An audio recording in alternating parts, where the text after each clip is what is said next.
İndi bir anda işletilgen telefon alış boyunca umman kısıtmasanız olur. Ne için desem mən sizə razı görüş çıxadan o fintim. Umman zor fint olur. Telefonda 6 sekundun içinde nişəb həmmə nərsəsini almaşqan mı yok mu tekşir çıxışını örgəm çıxamız aslında bilən.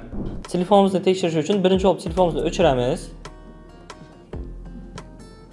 Keyin telefonunu 2 dana zvuk knopkasını plus bilen minusunu bir dənəyə basıb duramız. Telefonumuzu zərətə tıqamız basıb durğan vaxtı. Knopkasını iyi verməyimiz. Yanlışını kütəmiz. Keyin telefonumuz yanğandan keyin 2 knopkasını iyi versək oladı. Keyin bu İngilizcədə duradı. Üzərimizə gərəkli tələq qoyub alamız.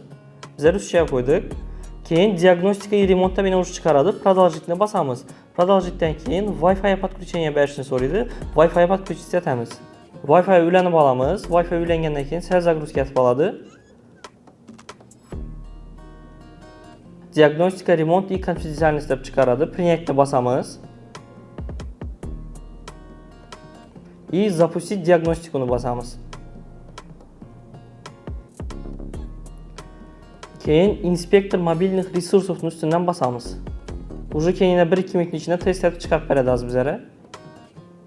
Bu telefonunuzda hem birini test edib tekşirib verədi. Kamerası bağımı, içindeki prosesörü mü, любой bir nav detaylar özgərgən mi, yok mu, telefonun almaşqan mı, ya zboy verib işləmin qalan mı, həmən hərsəsini, Face ID nəsəcə, kalonkələrini həmən hərsəsini tekşirib verədi bu funksiyamız. Bu funksiya dükançılar üçün, ustalar üçün mənimcə adım zor oldu. Nəçünsə bu nərsələri köp adam bilmiydi mənimcə. Əgər əvvəldən bəri belə bir gün olsanız, kommentariya qaldırın. Keyin düşünüb çıxarıb verədiyinə testimiz zaverşunu həmən hərsəni çıxarıb verədi. Əgər bir yeri almaşqan olsa, ya bir yeri işəmin durğun olsa, işi Галочканың onuna kızıl belge gösteriyordu. Bize de yine hem datçikimiz işe tuttu. Bunda da yine состояние akkumulyatordan tekshirseniz oladı. Girip durup telefon neçə sikl, neçə yonküsdə durdu. Hemen nərsəsini gösterdi. Даже neçə mərd zərətə qoyulğandan gösterdi. Kameralardan hemen nərsəsini, eldinki arka kamera, neçə kamerası həməsini tekşirib verədi. Bu funksiyamız iPhone 12'den başlayıb tekshirseniz oladı. iPhone 12'den belent modellərin həməsini şu arkalı tekşirsə oladı. Face ID-dən, eSIM-dən, Apple Pay-dən, Bluetooth-dan həmən funksiyanı tekşirib verədi.